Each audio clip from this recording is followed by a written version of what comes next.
All right, it's day one. We're about a mile into the trip. This part of the trip is really easy. This is just check in, get your gear, get geared up, know what goes where to put it. So day one is a lot of procedural stuff, but day two is supposed to be the hard day. So you can see the weather's gorgeous, trail's in great shape, people walking everywhere. But it's going to be an easy hike. It's only like 7.5 miles and mostly flat. Tomorrow is a little longer and mostly up. It's a 5,000 foot elevation change, so tomorrow's going to be the tough one. We are supposed to get weather in on Wednesday. Today's Sunday, so our last day we might get wet, but so far the weather is beautiful. So hope you enjoy the video.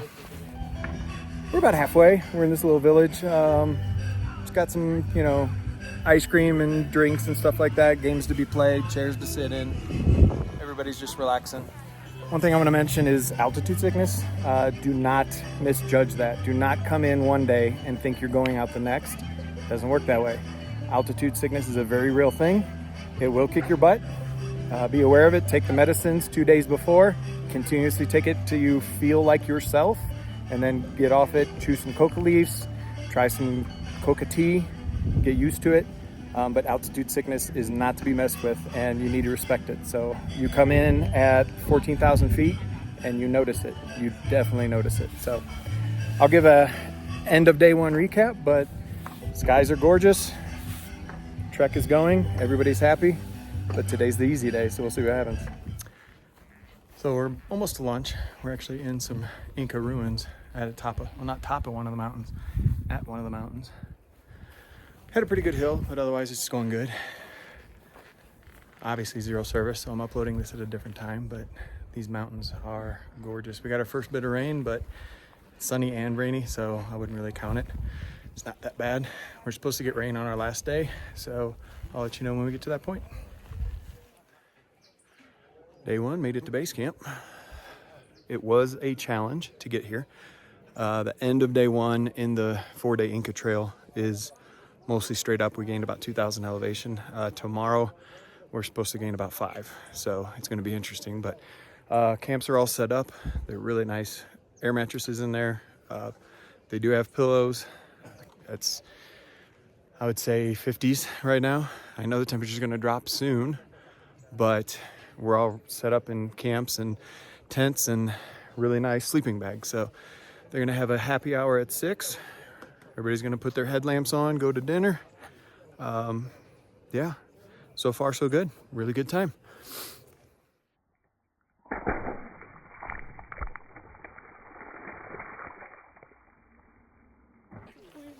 Day 2, loading up.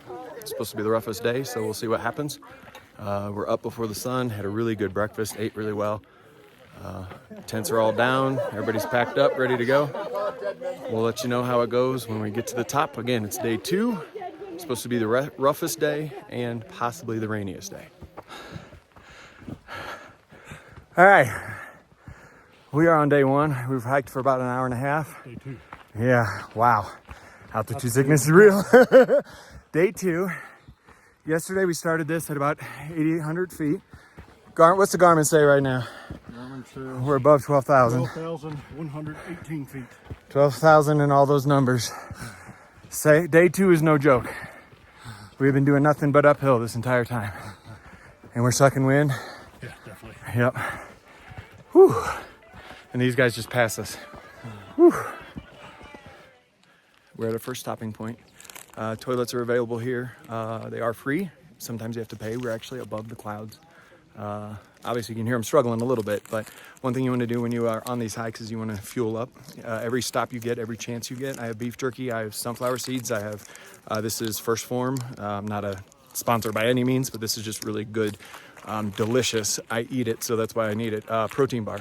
You want to make sure you're constantly eating because you burn 3,000 to 4,000 calories on this day just hiking. So always fuel up, drink a lot of water, eat a lot of food. You're not going to be able to out eat what you burn on this trip. So I'm going to turn the camera around on the next part, show you how beautiful this is.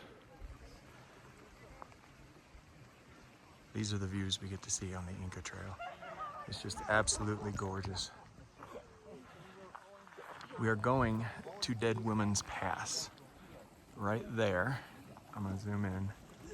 Looks like a woman's breast with a nipple. The little one right next to it is what we'll be climbing up to.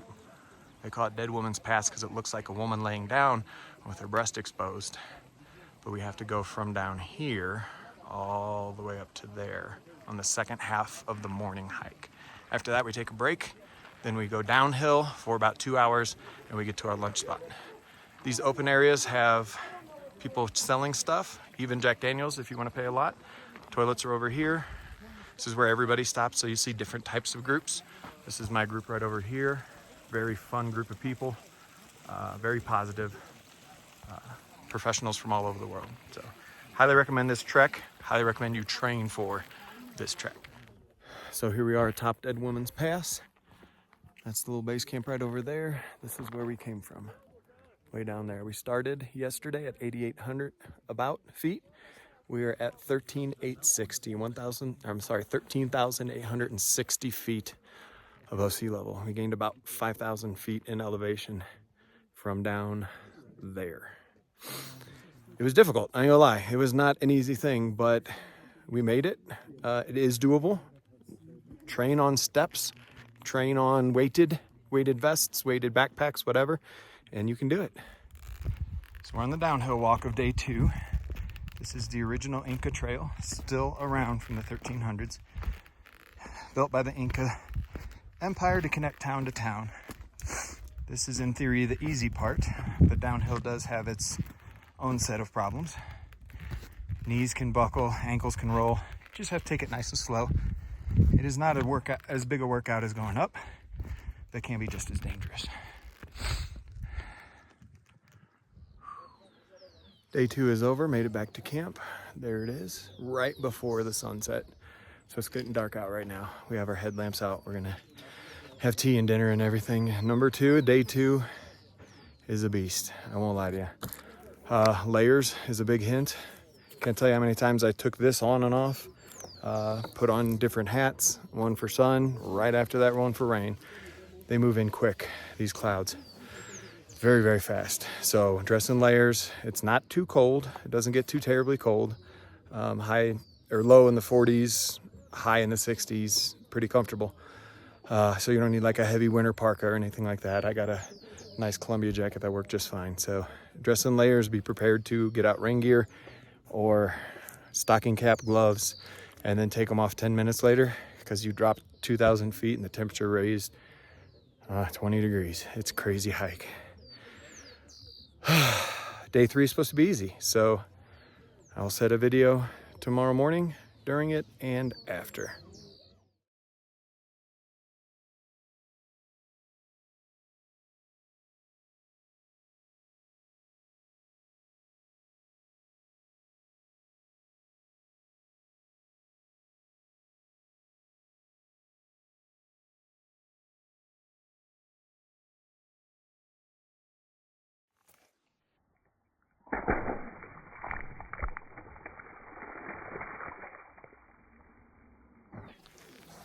Well, day 3 started in the rain.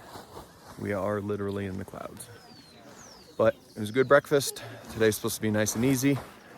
Looking around, it is gorgeous. These mountains I just can't do it justice. It's just gorgeous. So we're gonna hike in the rain a little bit, try to get down. It's like a 5-hour hike, mostly downhill, very little elevation change to our next camp where we're supposed to be able to get in, take naps, take showers, relax, have a good day. So rain geared up, ready to go. All right, we're in a cave. We're just trying to stay dry while waiting for everybody because when you go fast, they come running up and saying, slow down. The rain ain't no joke today. We are definitely getting wet, but rain gear is good. Ponchos are good. I think we're gonna make it just fine. This is an easy day. So yeah, just trying to stay positive.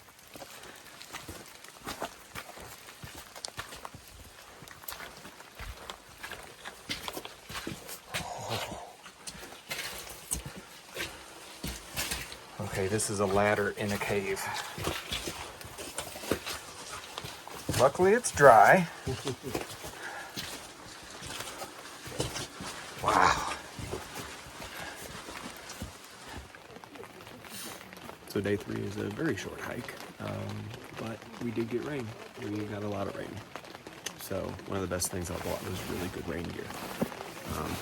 If you don't have good rain gear, you're wearing one of their ponchos from the company you're touring with, and those aren't very good. So even if you don't think you need it, it's better to have it than not need it, and need it and not have it. Good pair of pants, good pair of jacket with a hood.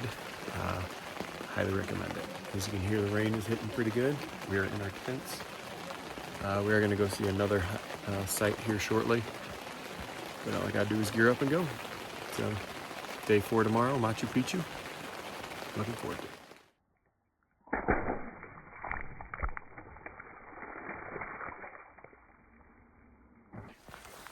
So the 4th day, you get up as early as you can, and you get to the entrance to the last leg of the 4-day trail. Then you get in line at about 3:30 in the morning. Gates open at 5:30. They just opened.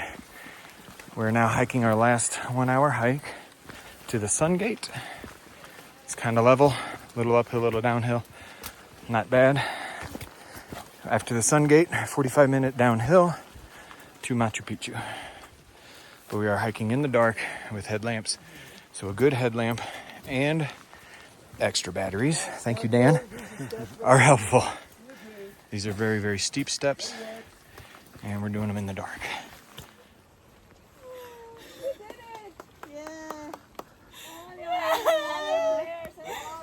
It's good. Come on. Oh, it's good. Machu Picchu. Yeah, I know what you mean, but quick.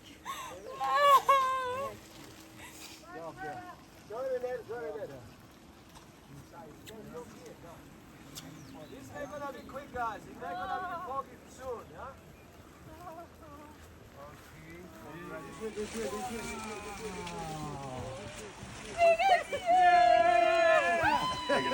Woo!